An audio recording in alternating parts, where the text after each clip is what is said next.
Men hamma bilan ham o'rtoq bo'lavermayman. Bombastic side eye. Biz siz bilan o'rtoq bo'la olmaymiz agar siz faqat hayotingizdan nol, faqat negativ fikrlab, meni ham energiyamni tugatursangiz.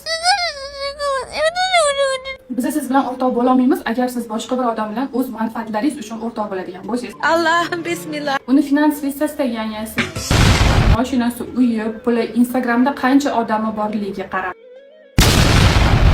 Va mana shu tushirgan narsa ba'zi bir odamlar ko'rinishiga qarab ham tanlashadi. Ya'ni yoki chiroyli yoki xunukligiga qarab. Biz siz bilan o'rtoq bo'la olmaymiz agar siz usti boshqa ichi boshqa odam bo'lsangiz. Tulkiligi, moyilligingiz ko'p bo'lsa. Bombastic side eye. Ichingizda ozginagina bo'lsa ham menga nisbatan hasad bo'lsa. Men bunaqa odamlarni juda ham yaxshi sezib qolaman, chunki bunaqa odamlarga qarshi radarlarim juda ham yaxshi ishlaydi.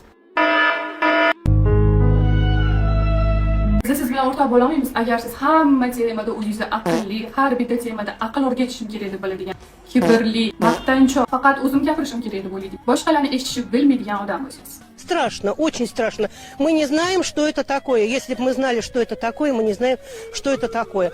Biz siz bilan o'rtoq bo'la olmaymiz agar siz boshqa bir odamning chegaralarini hurmat qilmaydigan, egoist, Brother, o'zingizga qulayligingiz uchun birovlarning qulayligini buzadigan, what's that, brother?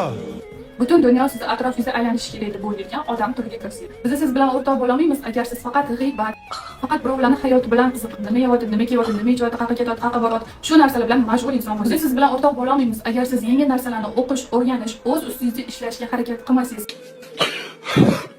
Mani fikrimcha hayotda eng muhim narsalardan bittasi odam o'zini qanaqaligini bilish, unga nimalar yoqadi, nimalar yoqmaydi, o'zini kashf etish, o'zini shaxsiy chegaralarini bilish, o'rganish. Agar bu narsalarni odam bilmas ekan, hayotda juda ham ko'p narsalardan orqada qoladi.